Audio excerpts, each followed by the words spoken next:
I don't think you're going to be able to use audio in court anymore, right?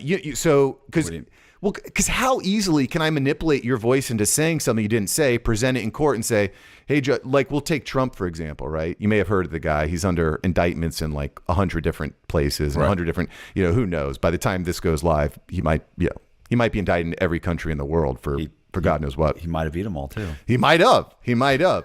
But there's this one recording of him talking about classified documents and whatnot. I would not be surprised if he goes in front of the court and he said, I never said that. I didn't say it. Right. This is AI generated. Right. Who's going to tell him it's not? Right. Boy, that'd be hilarious. Hilarious. Remember we interviewed Andrew Bustamante, and he was talking about how like when 10 years ago they had an AI system at the CIA where you could talk to it and ask it questions and it would look things up. And I was going to say, what if I can imagine that CIA already has, something where they'll create an entire wire. It seems like it's a wire, or like they were, recording a phone call, but really it's all AI generated. Sure.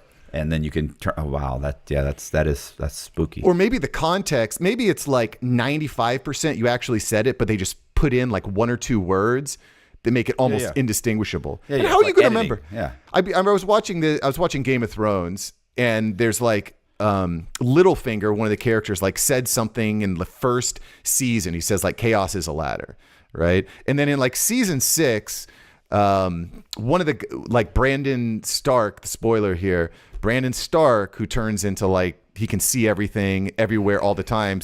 He says to him in a quote, chaos is a ladder, like calling him out, like I know what you said. And Littlefinger's like, oh, you got me. I don't remember what I said yesterday, let alone 6 seasons ago. Right. So how would you say, like, I never said that? It's going to come down to everyone saying, I didn't say that or I did say that. How are you going to know what's real? Dude, the system's so fucked up already. Yeah. There's no way that you're going to be able to validate what's real or what's not. There's just no way. And so what it's going to end up coming down to is like, whatever you think is real is going to be real. Whatever you don't think is real will be real. I'll give you another example. This just happened a few days ago. Israel and Palestine. I was gonna say, isn't that already the way it is? Like, people put stuff out there, and if you say it long enough and loud enough, then people will think that that's the truth.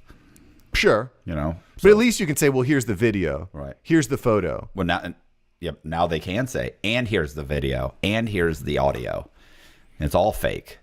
But if you put it out there long enough, there's so many things that are like that. It's like the history is written by the victors. Right. What really happened. And what the history books happen and what goes down, in history doesn't necessarily mean that's what happened.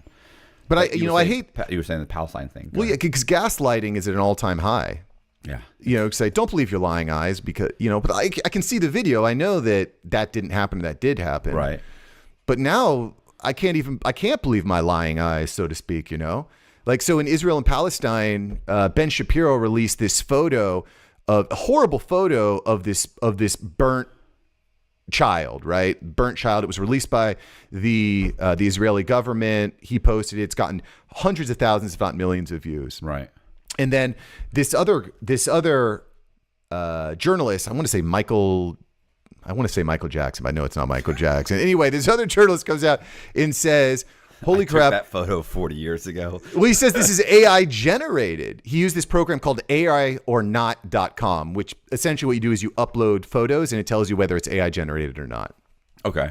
And he says, holy crap, I uploaded it and it's not real. Well, it turns out that AIorNot.com is not 100% accurate. Yeah. So it still leads to the question of, so you've got half of the population saying it is real. It actually happened. This is a real photo. And then half the population is saying it's not. Right. How is there any way to know? There's any way to know. And you might say, oh, well, they'll figure it out. But we've got, how long is that going to take? Well, you figure out by finding out who actually took the photograph too. Like, who was the photographer? What was the source? Where did it come from? Was it just something that Ben Shapiro found online and, screenshotted it and said, hey, this is what this is, or, this is what the caption said, so I'm going with it because it was on Google, or did he actually get it from the photographer that was, in Israel and took the photograph? Right. So, you have to figure out how to verify those things. Well, and it's really hard too, because like one media outlet, I don't know, let's say the New York Times posts something, and then 10 other news outlets run with that, and then they post it, and then 100 more. That's true. And the New York Times, maybe they make a redaction in a week. They say, yeah, you know what? Turns out that was AI generated. Are all of those hundreds, if not thousands, of people that have news sites that have cited that going to go back and say and redact? They don't do that when they don't do that when they've actually really majorly made a mistake. It'll be on page 5. It'll be a little tiny blurb. Oh, by the way, last month we said this and that wasn't true. Right. So if they don't want to do it when it's them specifically saying something that's incorrect, they're certainly not going to say it if they borrowed it or found it from another news organization. They're not going to take responsibility. Nobody wants to take responsibility anymore. No, how much work does it take? I mean, quite frankly, a day later, it's old news. Nobody cares anymore because it's on to the next thing. Well, I think by taking responsibility, you gain credibility. By ignoring, by saying things and then just ignoring it, you lose credibility by not saying, hey, I messed up. This was a mistake. This is what I did. That was wrong. Here's how it happened. You could explain, here's how it happened. And when I was wrong by going to that source, I should have double checked it. I should have vetted it myself. I didn't. That was a mistake. Like, you gain credibility because then from now on, when you say something, people think, either it's probably true. And if it's not true, they'll definitely tell me it's not true because they take pride in that. But now what they do is they just ignore it. Yeah. You say nothing. You just move forward with the news and you think, well, they'll forget about it. And the problem is now you do forget about it. Within 2 weeks, like you said, nobody remembers. Yeah, it's a real problem. But we're definitely running into this phase of humanity where, I mean, I think this has always been true that your credibility is important, but now I think more so than ever, because there's going to be trusted news sources. There's going to be untrusted. Frankly, that's I think why podcasting and media has become so big, because nobody trusts big media anymore. It's like you continue to gaslight us. You release videos saying these are mostly peaceful protests with a giant fire raging in the background. It's like,